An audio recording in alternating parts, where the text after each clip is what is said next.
Hello, I'm Casey Aiken, and this is 21 This Week. Coming up next, what can be learned from Governor-elect Moore's initial appointments? County Council approves a decarbonization bill. And after the scandal at Park and Planning, one state senator thinks that the Montgomery County Planning Department needs to be restructured. Our panel of insiders will give you the story behind the story. We're joined by former County Council member Mike Knapp and president of the Federation of Republican Women, Laurie Halverson. Stay tuned for these stories and more on the next 21 This Week.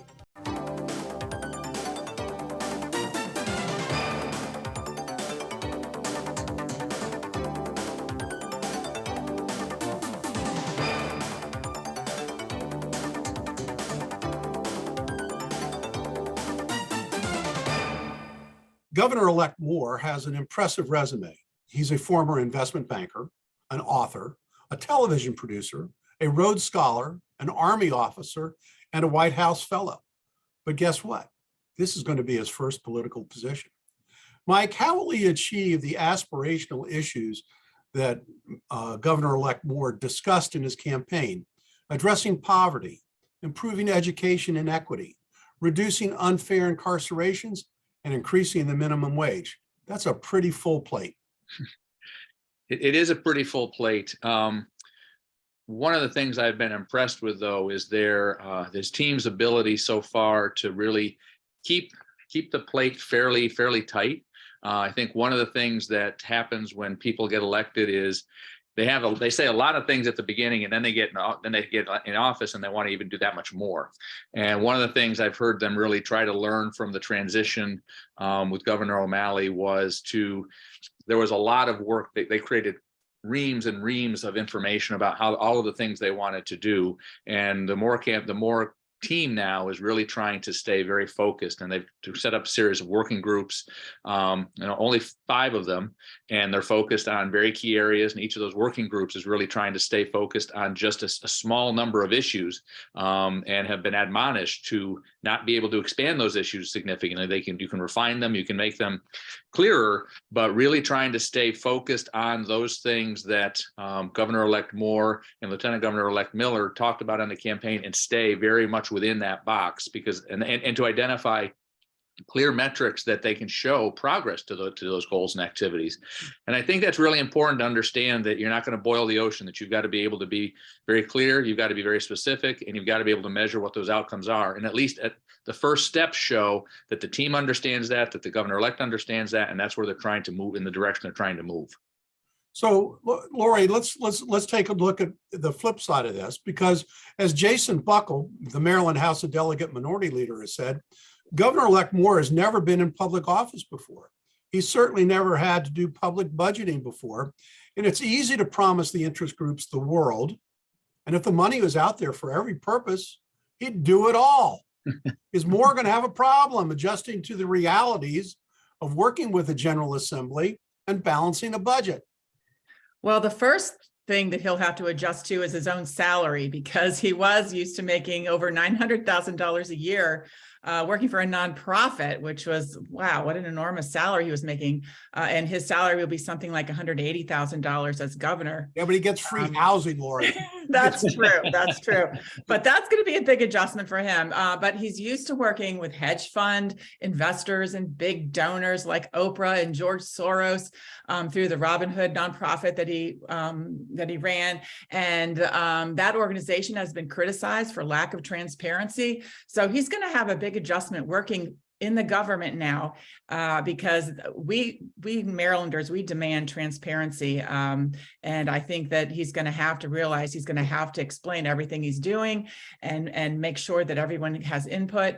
It's going to be tough. And this bureaucracy of the government is something he's not used to. I think Aruna Miller will be a huge asset for him, because she comes with a lot of experience as working as a delegate, and she has great experience in the transportation area as a transportation engineer. So she and a number of other people he can rely on to understand how this government works.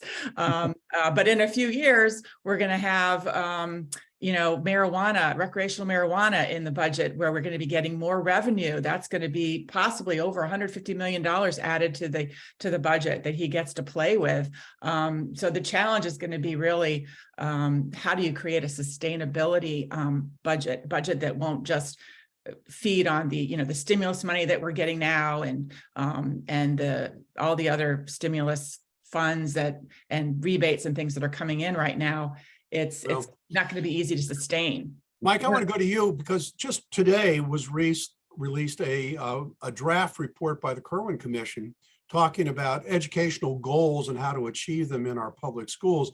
And I didn't have time to read through the 185-page report, but the key points that came out loud and clear was there was a dovetailing between the governor-elect's desire for pre-K education and the draft proposal. So is this something we're going to see, and how are they going to pay for it? Well, I think early care and education is going to be critical, and even in Montgomery County, there's been a real focus on this. That we know that the sooner we can get to children and start to get them into a system and provide them educational resources, the more successful they are. And we know that more than 50% of our students aren't reading at the third grade level when they get to third grade, and they're not prepared to get to kindergarten. So the reality is, we've got to be able to make that investment. And I think that given the resources that we have, as Laurie was indicating, right now, the state's coffers continue to be flush. I think people need to be mindful of the fact that that doesn't last forever, and we've got to come up with a sustainable way to address it. But I think one of the first great steps from an educational perspective will be to address early care and education, both from a student perspective and then also from a business perspective, because it's a business that has been decimated as a result of the pandemic. And so the ability to try and bolster that to support our children, I think, is going to be a great step forward. Laurie, we've talked about this endlessly, and you've served on the governor's education board previously. Is it really about the money, or is it about educational focus? And we've talked a lot about how our children aren't being taught properly. Is throwing money at the solution to the problem? Well, that's one of the problems I think that we're going to have with Wes Moore as governor, instead of a Republican governor who would have been open to new ideas like charter schools, which I think Baltimore supports. Baltimore parents really want charter schools, but we're going to be back to the same idea of throwing money and giving more money to teachers. They all deserve a high salary, but the gap is huge right now. It's much bigger than before. The NAEP results, as I said last time I was on here, are dismal. I mean, our state did much worse than other states. It's not just that the pandemic hit us hard. It hit us harder than most of the other states. We're like number 42 in 8th grade math. That's terrible. 42. That's we've got to, in pre-K, advancing pre-K to all people. How are we going to afford that? And we can't even get K through 12 right. We've got to get that right. And I think we need to focus on helping parents, giving them the skills to, helping them have the skills to know how to read to their child, how to help their child in school. That's where I'd like to see more effort. So, Mike, I was going to ask you about, the political appointments that are so far been made. But, in general, what are the tea leaves we're getting? And how do we interpret what's going on with the Moore administration? What I've seen so far is I think there's a real effort to both pull together a team that is reflective of the state and how the state operates. So pulling people geographically, pulling people from a variety of cultures and backgrounds, and I think they're doing a nice job of that. To the point the question you had earlier, he's not been in a political office before, which I don't necessarily think is a bad thing. In fact, oftentimes I think that brings a different perspective. But the important part is to recognize that you haven't been there and to surround yourself with people who understand how that operates. And so far from his direct appointments, he has folks who he is comfortable working with, and he's worked with in other places, so they know how he operates and the decisions he makes. And also bring in people who have an understanding of the government and political dynamic, both locally within the state and statewide, and how that impacts other places. And so I think the first steps have been strong and significant. Well, Mike, you're going to have the last word on this, except for my comment here, which is, Laurie, charter schools are great, but what we really need is a voucher system. We need True. parents to Well, be we have able to something- take their dollars Yeah. they're paying for tax-supported schools and take them to the school of their choice. And if we do that, we would have a winning government coalition. Now, We have a boost program. We need to increase the boost. That's all right, well, we got to go to break. When we come back from this short break, after the embarrassing scandal at Park and Planning, one state senator thinks that the planning department needs to be restructured. You aren't going to want to miss this segment. Stay tuned.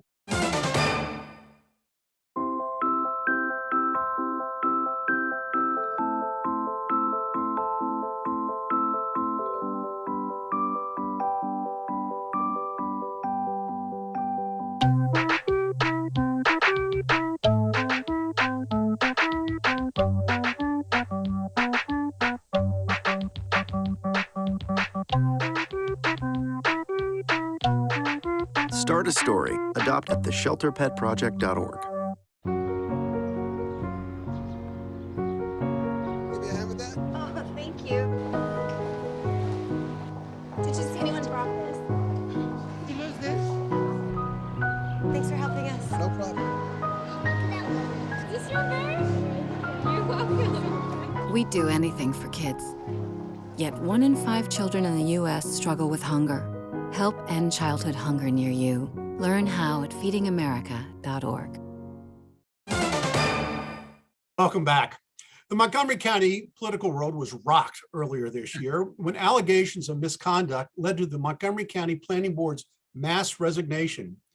And those reverberations are continuing today. Recently, State Senator Ben Cramer put forth a bill which, if advanced, would establish a restructuring task force of the Maryland National Capital Park and Planning Commission. And according to press release, if they're accurate, the task force would weigh the potential for transferring the Montgomery County Planning Board's function away from its quasi-semi-independent status to being just another agency under the county government and in charge by the county executive.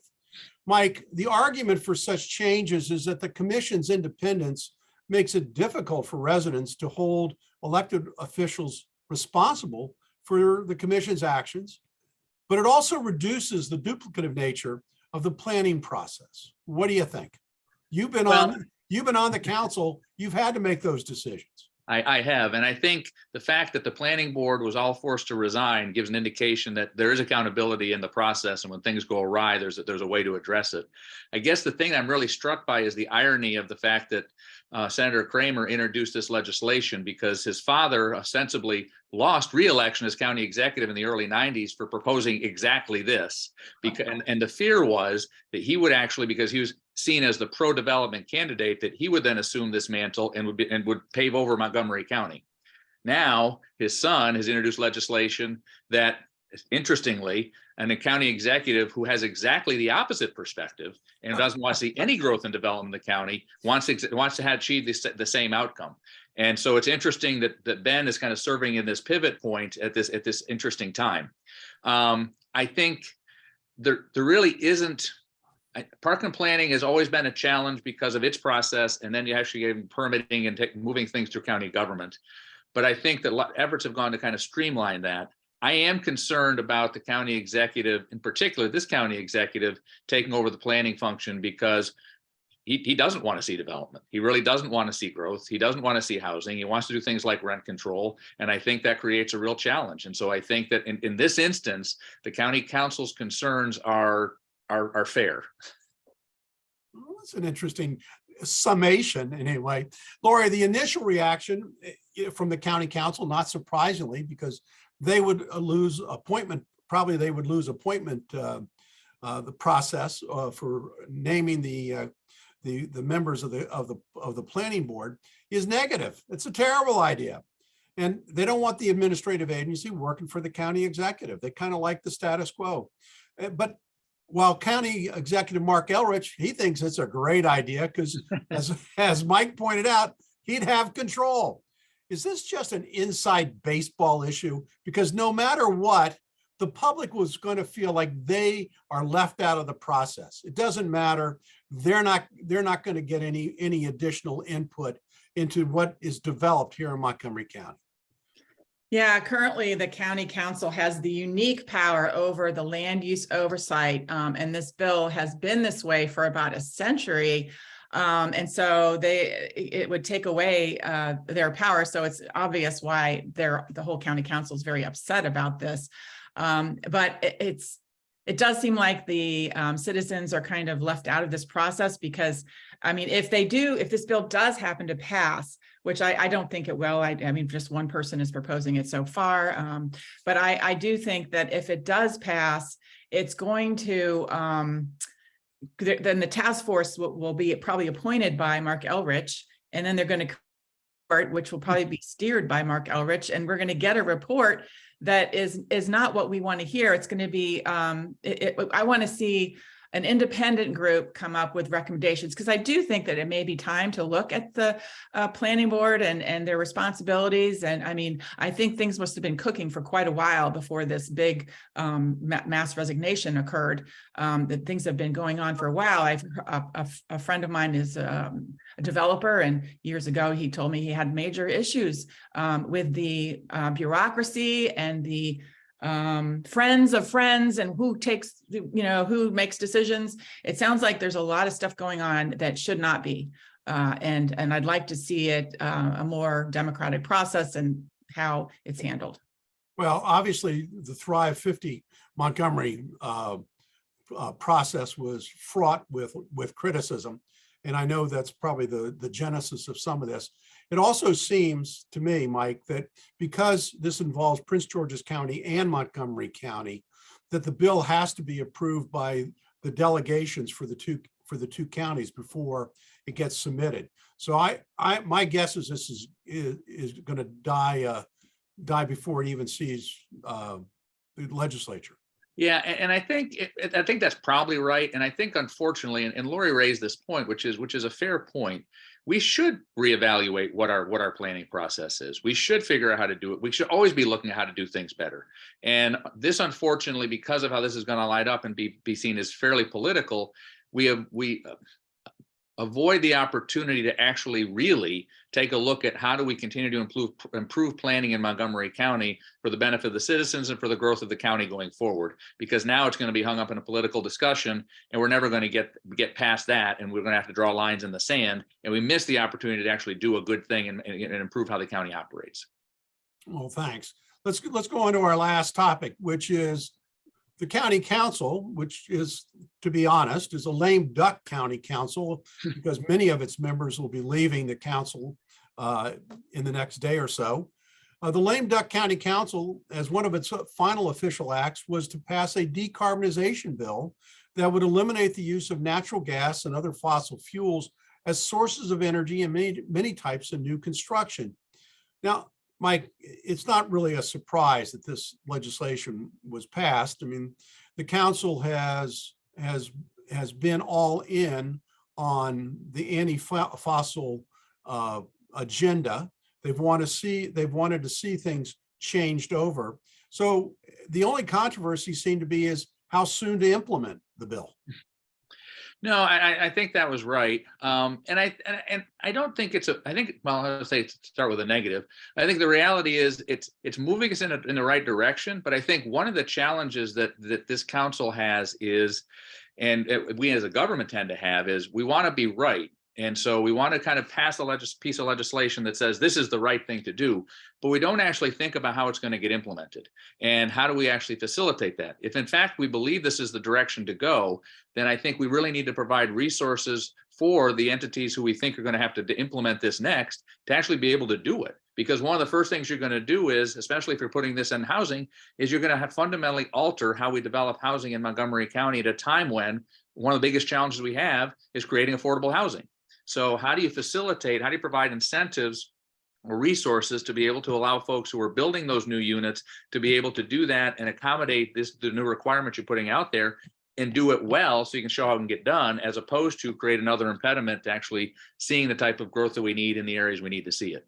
Yeah, well, I looked at that's a great point, Mike, because the use of electricity to heat homes is about 4 times as expensive as the use of natural gas. So it's also creates an affordability issue on behalf of the tenants who are going to have to pay a higher out-of-pocket costs, probably in order to keep their homes heated in the winter. Laurie, your point.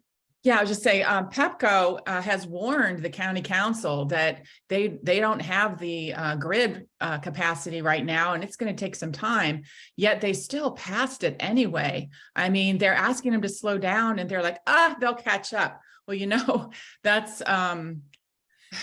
just, I just, you know, this is, I don't know why this happens, but it seems to be that they think that that whatever they say, it'll, you know, this is serious. This is really serious. If they don't have the grid capacity, we'll have blackouts. People are going to have trouble surviving. So then, you know, we've got to, they're just not listening to the, you know, it drives me nuts. Laurie, if I understand you correctly, what you're saying is that Montgomery County is on the Californication platform. Yes, we're right on that bandwagon. And right on that bandwagon. And when we start having rolling blackouts because the grid is overtaxed, well, we get what we pay for, right? Yeah, I mean, I think they're knuckleheads. That's the word. Mike's going to disagree, I can tell. Well, I think it's important for us for across the country to be moving in this direction. Clearly, we recognize that we're seeing impacts of climate change. However, if we're going to go from where we are to where we need to be, you can't just snap your fingers and have it miraculously occur. You've got to recognize there's a process. You've got to recognize there's a transition. And if you're going to be a leader in this space, I think you need to understand what that means and provide the tools and the resources to effectively lead people to the next space. You can't just say, we will make it so, we'll draw a line in the sand and hope something good happens. Yeah, they are planning to do rebates and tax incentives and all that. It's all provided through the Inflation Act. It's show when I looked at the agenda that the county council discussed, it has that information in there. So except just remember, all that money is coming from our taxes. So that it seems like we're getting all these rebates. Oh goody, we get, you know, $7,500 when we get when we buy a car that's electric, but that's money that someone else is paying for me to have that Tesla. So is that fair? The timeline for full implementation is rather narrow. I agree with you on that, Laurie. So we will see how quickly and responsibly this can be changed. Now time to go to parting shots. So stay tuned. If I could go back and change it all, I would. I think I'm gonna miss you the most. I'm sorry. I'm so sorry. I'm so sorry. Or maybe it's just the little moments. If I could go back and change it all, if I could go back, I would. But I can't.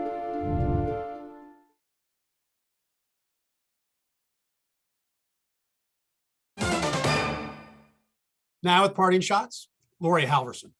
Yes, I just want to say how grateful I am for the heroic achievements that our first responders and the electrical crew did this week. There was a crash, and I think most of us heard about it because it made national news that a plane flew into an electrical tower, and it was quite a feat to help save these people, and they were fine. So kudos to our first responders in Montgomery County.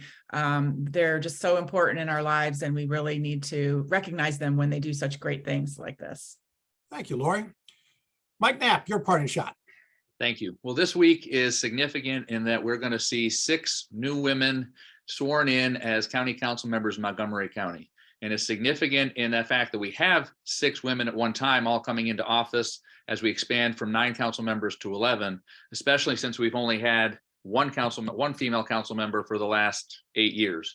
And so it's significant. And the interesting thing is too, is they walk in the county council with a majority, and they've been working together already to begin to try and set an agenda and to really kind of move the council, I think, in a different direction that is more reflective of our broader community and how we should be working. And so I'm excited to see how they operate from within the status quo, how they move the status quo. And it's just an exciting time in Montgomery County, and I'm really happy to see it. Well, thank you, Mike. I'll point out that today, December 2nd, is the same day that President Monroe introduced the Monroe Doctrine concerning the defense of the Western Hemisphere. And why it's relevant today is that in international affairs, we can see where there are conflicts in the East China Sea and elsewhere in the world. And we have to remember that the Western Hemisphere is drastically important to the United States, as we've noticed by the border crossings at the southern border, the health and wealth of the southern nations are very important. And so just a reminder that we shouldn't look just inward, but we should look outward as well. I want to thank the guests for appearing today. I want to thank the audience for tuning in to Montgomery County's hardest hitting political talk show. For 21 This Week, I'm Casey Aiken.